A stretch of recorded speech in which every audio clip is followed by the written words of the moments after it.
నేను హారతిలో ఉన్నానని చెప్పి వాళ్ళని పంపించేయండి. ఈరోజు హారతి లేదని భక్తులందరినీ పంపించేసేయండి.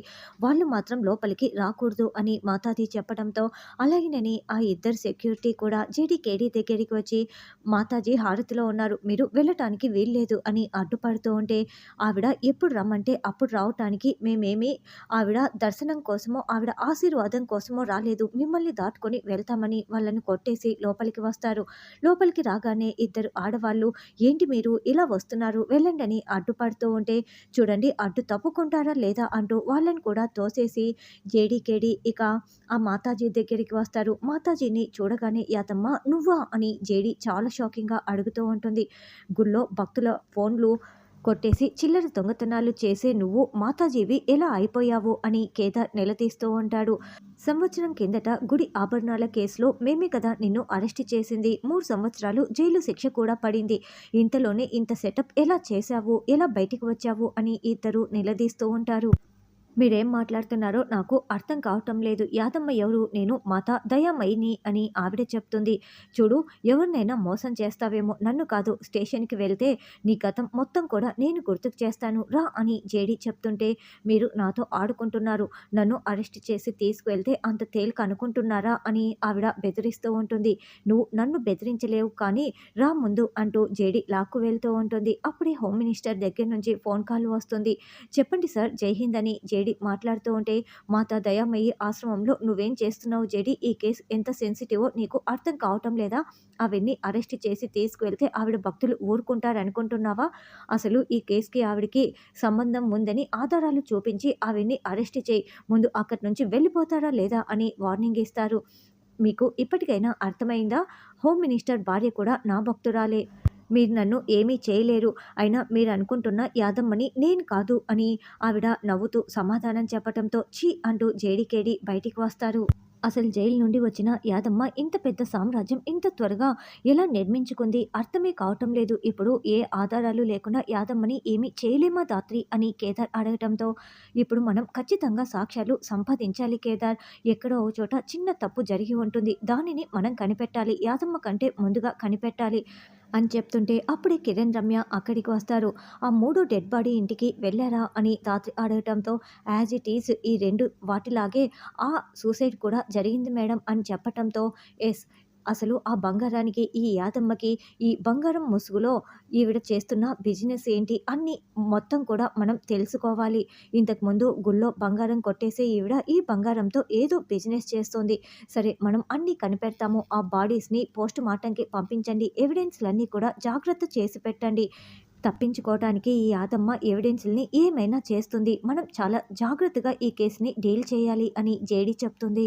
సాధు నాయక్ దగ్గర నుంచి ఫోన్ కాల్ రావటంతో, హోమ్ మినిస్టర్ దగ్గర నుంచి మీకు ఫోన్ కాల్ వచ్చిందా సార్ యాదమ్మ గురించి అని జేడీ అడగటంతో, అవును, ఆధారాలు లేకుండా యాదమ్మని అరెస్ట్ చేస్తే మన అందరి ఉద్యోగాలు తీసేస్తానని హోమ్ మినిస్టర్ బెదిరిస్తున్నాడు, వార్నింగ్ ఇస్తున్నాడు జేడీ అని. మీరు ఆధారాలు సంపాదించండి. అప్పుడు మీరు యాదమ్మని అరెస్ట్ చేయటానికి నేను పర్మిషన్ ఇస్తాను అని సాధునాయక్ చెప్పటంతో, అసలు ముగ్గురు ప్రాణాలు పోగొట్టుకున్న యాదమ్మకి ఒక హోమ్ మినిస్టర్ సపోర్ట్ చేయటం ఏంటో నాకేమీ అర్థం కావటం లేదు. యాదమ్మ వల్ల ఇంకొకరి ప్రాణం పోకముందే మేము ఆధారాలు తీసుకొస్తాము, అవన్నీ అరెస్ట్ చేస్తాము అని జేడీ చెప్తుంది. అదిగో అతనే విమల్ రాజు అని అతన్ని చూపిస్తూ ఉంటే, ఏంటి విమల్ రాజ్ అంటే ఇతనేనా అని యువరాజ్ షాకింగ్గా చూస్తూ ఉంటారు. అవును, నా పేరు భద్రం అని అతను చెప్తుంటే, నువ్వేమో విమల్ రాజ్ అని చెప్తున్నావు, ఇతనేమో భద్రం అని చెప్తున్నాడు, ఏంటి నిషి అని యువరాజ్ అంటాడు. అంటే నా అసలు పేరు విమల్ రాజు, ఇప్పుడు క్యారెక్టర్ నేను వేస్తున్న క్యారెక్టర్ పేరు భద్రం అని అతను చెప్తాడు. జగదాత్రి కౌశికి అక్క గురించి తెలిసి నువ్వు ఇలాంటి ప్లాన్ చేస్తున్నావా నిషి? వాళ్ళకి తెలిస్తే ఏమవుతుందో ఒక్కసారి ఆలోచించావా అని యువరాజ్ అంటే, అంతా నేను చూసుకుంటాను, నువ్వు కంగారు పడకు అని యువరాజ్కి నిషి ధైర్యం చెప్తూ ఉంటుంది. అవును, నటనలో నాకు 5 నంది అవార్డులు వచ్చాయి అని అతను రెచ్చిపోతూ ఉంటే, ఇదిగో ఈ ఓవర్ యాక్షనే వద్దని చెప్పింది. ఇప్పుడు జగదాత్రికి తెలిసిందంటే నీ కాళ్ళు చేతులు నిజంగానే విరిచేసి నీ చేతిలో పెడతారు తెలుసా? ఎక్స్ట్రాలు మాత్రం అస్సలు చేయకు అని నిషి వార్నింగ్ ఇస్తూ ఉంటుంది. నువ్వు చిలకమ్మ భర్తగా ఇక్కడికి ఎంట్రీ ఇస్తున్నావు అని నిషి చెప్తుంటే అప్పుడే వైజయంతి బయటికి వస్తూ ఉంటుంది. ఓ, నా భార్య భలే అందంగా ఉందే, నేను ఇక్కడి నుంచి తీసుకువెళ్ళిపోయి నిజంగానే తాళి కట్టేస్తాను అని భద్రం చెప్తూ ఉంటే, ఎవరి గురించి మాట్లాడుతున్నావు అని యువరాజ్ అడుగుతూ ఉంటాడు.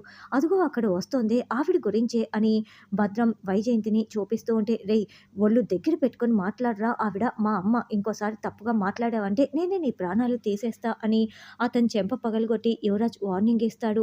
ఓ, ఈవిడ కాదా, సరే సరే, నేను ఇంకెప్పుడు ఇలా పొరపాటు పన్ను, నా నటన అని చెప్తూ ఉంటే, ఏందమ్మీ ఇతనేనా అంటూ వైజయంతి అక్కడికి వస్తుంది. అవునత్తయ్య అని నిషి చెప్తుంటే అప్పుడే దాత్రి కేదార్ బైకులో అక్కడికి వస్తారు. అయ్యో అమ్మి, ఇప్పుడు వీళ్ళొస్తున్నారే, ఇతన్ని చూస్తే మనం ఏం సమాధానం చెప్పాలి అని వైజయంతి అంటే, అత్తయ్య నేను చూసుకుంటాను, మీరు కంగారు పడకండి అని నిషి ధైర్యం చెప్తుంది. ఎవరితను, ఇక్కడేం చేస్తున్నారు అని దాత్రి వచ్చి నిలదీస్తూ ఉంటుంది. ఇతను ఎవరో తెలిసిన అతనిలే, మీరు ముందు లోపలికి వెళ్ళండి అని నిషి అంటుంది. నాకు తెలియకుండా నీకు తెలిసిన వాళ్ళు ఎవరున్నారు నిషి అని దాత్రి అంటే, ఏ ఉండకూడదా, మీకెందుకు, ముందు లోపలికి వెళ్తారా లేదా అని నిషి అరవటంతో, సరేలే, ఇంటి బయట ఉన్నవాడు లోపలికి వస్తే ఎవరో తెలిసిపోతుంది కదా, పద కేదార్ వెళ్దామని దాత్రి కేదార్ లోపలికి వెళ్తాడు. ఏంట్రా చేతికి మల్లెపూలు కట్టుకువచ్చావు అని వైజయంతి తిడుతూ ఉంటుంది. అంటే నా భార్యని నేను చూస్తున్నాను కదా, ఇక్కడి నుంచి తీసుకువెళ్ళాలి కదా, అందుకే అని అతను చెప్తుంటే, తింగరోడా సచ్చినోడా, అసలు ఇలా పూలు కట్టుకువస్తారా అని వాటిని వైజయంతి పీకి పడేస్తుంది. ఎక్స్ట్రాలు మాత్రం అస్సలు చేయకు అని వైజయంతి నిషి వార్నింగ్ ఇస్తూ ఉంటాడు. అసలు ఇతను చిలకమ్మని తీసుకు వెళ్ళగలడా అని వైజయంతి అంటే, అసలు ఇంట్లో నుండి హాల్లోకి కూడా తీసుకురాలేడు, నాకైతే డౌటే అని యువరాజ్ చెప్తాడు. వదిన, బయట నిషి వాళ్ళు ఎవరితో మాట్లాడుతున్నారు అని దాత్రి అడగటంతో, మాకు తెలీదే అని కౌశికి సుధాకర్ చెప్తూ ఉంటే అప్పుడే నిషి వాళ్ళు లోపలికి వస్తారు. నా పేరు భద్రం, నేను చిలకమ్మ భర్తని, దుబాయ్ నుండి వచ్చాను అని అతను చెప్తూ ఉంటే, కాదు చిలకమ్మ భర్త ఇతను కాదే కాదు, ఎందుకంటే చిలకమ్మ భర్త ఇతను కాదని మాకు చాలా బాగా తెలుసు అని దాత్రి కేదార్ చెప్తారు. అసలు మీ దగ్గర కాదన్న ఆధారాలు ఏమున్నాయే చూపించవే, మేము చెప్తున్నాం కదా అని నిషి అంటుంది. అంతెందుకు, చిలకమ్మని అడిగితే సరిపోతుంది కదా అని సుధాకర్ కేకలు పెట్టడంతో, ఆ చెప్పండి అయ్యగారు అంటూ చిలకమ్మ అక్కడికి వస్తుంది. హా, చిలకమ్మ అంటూ హగ్ చేసుకోపోతూ ఉంటే వెంటనే భద్రంని చిలకమ్మ చెంప పగలగొడుతుంది. దాంతో అతను నేలకి అతుక్కుపోతాడు. ఎందుకు నీ భర్తని ఇలా కొడుతున్నావు అని వైజయంతి అంటే, భర్త కాదని ఆల్రెడీ మేం చెప్పాము అని దాత్రి అంటుంది. అవునని ఎవరు చెప్పారు అని రాగిని అంటే, మేమే చెప్పామని నిషి అంటుంది.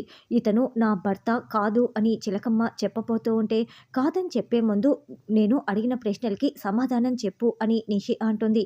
అడగండి అని రాగిని అంటుంది. నీ భర్త పేరేంటి అని నిషి అడగటంతో, భద్రం కాకుండా ఇంకేదైనా చెప్పత్తయ్యా అని దాత్రి మెల్లగా మాట్లాడుతూ ఉంటుంది. చూడమ్మి జగదాత్రి, నువ్వు మాట్లాడడం ఆపితే చిలకమ్మ మాట్లాడుతుంది అని వైజయంతి అంటుంది. అప్పుడు రాగిని నిజంగానే భద్రం అని చెప్తుంది. నీ భర్త ఎక్కడుంటాడని నిషి అడగటంతో, దుబాయ్లో ఉంటాడు రాగిని చెప్పటంతో, అదేంటి ఇతను చెప్పిన విషయాలే నువ్వు చెప్తున్నావు అని దాత్రి టెన్షన్ పడుతూ అడుగుతూ ఉంటే, రాగిని కూడా టెన్షన్ పడుతూ ఉంటుంది. డీటెయిల్స్ అన్నీ మ్యాచ్ అయ్యాయి, కానీ మరి ముట్టుకోబోతూ ఉంటే ఈ చిలకమ్మ ఎందుకు అతన్ని లాగి పెట్టి కొట్టింది అని కౌశికి అంటే, ఇవన్నీ మాకు అలవాటే అమ్మగారు, ఎందుకంటే నేను చాలా రోజుల తర్వాత వచ్చాను కదా, అందుకే ఈ కోపం నా మీద చూపిస్తోంది, ఇలా కొట్టుకోవటం తిట్టుకోవటం అలవాటే అని భద్రం కవర్ చేస్తూ ఉంటాడు. కావాలంటే మేమిద్దరం దిగిన ఫోటోలు ఉన్నాయి అని రకరకాల మార్ఫింగ్ ఫోటోల్ని చూపిస్తూ ఉంటారు. వదిన, ఇవన్నీ మార్ఫింగ్ ఫోటోలు ఏఐతో చేసినవి అని దాత్రి అంటే, ఊర్లో తీసుకున్న ఫోటోలంటే ఎడిటింగ్ గట్రా ఉంటాయి కదా వదిన అని నిషి చెప్తుంది. కానీ చిలకమ్మ భర్త ఇతనైతే కాదు అని దాత్రి అంటుంటే, అవునని చెప్పడానికి మేము ఇన్ని ఆధారాలు చూపిస్తున్నాము, కాదని చెప్పడానికి మీ దగ్గర ఆధారాలు ఉన్నాయా అని వైజయంతి నిలదీస్తూ ఉంటే, లేవని దాత్రి అంటుంది. అయితే రా చిలకమ్మ వెళ్దామని అతను చేయి పట్టుకోబోతూ ఉంటే రాగిని ఓరిమి చూస్తూ ఉంటుంది. లేదు, వెళ్ళటానికి వీల్లేదు అని దాత్రి అడ్డుపడుతూ ఉంటే, నీకేంటే నొప్పి, అయితే అసలైన భర్త పేరు ఊరు ఏంటో చెప్పమను అని నిషి నిలదీస్తూ ఉంటుంది. ముందు నేను చిలకమ్మతో 2 నిమిషాలు మాట్లాడాలి ప్లీజ్ వదిన అంటూ బతిమలాడి దాత్రి కేదార్ రాగిన్ని పక్కకు తీసుకువెళ్తారు. ఏంటత్తయ్య, నిషి నిన్ను బెదిరించిందా, అందుకే భద్రం నీ భర్త దుబాయ్ నుండి వచ్చాడని ఇలా అబద్ధాలు చెప్తున్నావా అని దాత్రి కేదార్ అడుగుతూ ఉంటే, అంటే నేనే అవన్నీ నిషికి చెప్పాను అని రాగిని అంటుంది. అంటే నీకు ఇక్కడ ఉండటం ఇష్టం లేదా, అందుకే నిషికి అలా చెప్పావా అని దాత్రి టెన్షన్ పడుతూ అడుగుతూ ఉంటే, కాదు, ఏం జరిగిందంటే అని అంతకుముందు జరిగిన సంఘటన చూపిస్తూ ఉంటా. రాగిని కిచెన్‌లో పని చేసుకుంటూ ఉంటే, నిషి వైజయంతి వచ్చి, "నీ భర్త పేరేంటి? ఎక్కడ ఉంటాడు? మీరు ఎందుకు దూరంగా ఉంటారు?" అని నిషి అన్ని ప్రశ్నల మీద ప్రశ్నలు వేసి ఉన్నప్పుడు, "నా భర్త పేరు భద్రం. దుబాయ్‌లో పనికి పోయాడు. నేను అతనిపై అలిగి దూరంగా ఉంటున్నాను. నా దగ్గర ఫోటో కూడా లేదు. ఎందుకంటే దుబాయ్‌లో పని వద్దు, వచ్చేయమని చెప్పాను. కానీ అతను రాను, నాకు డబ్బులే ముఖ్యమన్నాడు. అందుకే నేను మాట్లాడడం లేదు. ఇక్కడ పనిలో ఉన్నాను" అని నిషికి నేనే చెప్పాను జగదాత్రి. అప్పుడు తప్పించుకోవటానికి చెప్పాను. కానీ మధ్యాహ్నానికల్లా నేను చెప్పిన పేరుతో ఒక వ్యక్తిని తీసుకువస్తుందని అస్సలు అనుకోలేదు అని రాగిని చెప్తుంటే ధాత్రి షాకింగ్‌గా వింటూ ఉంటుంది.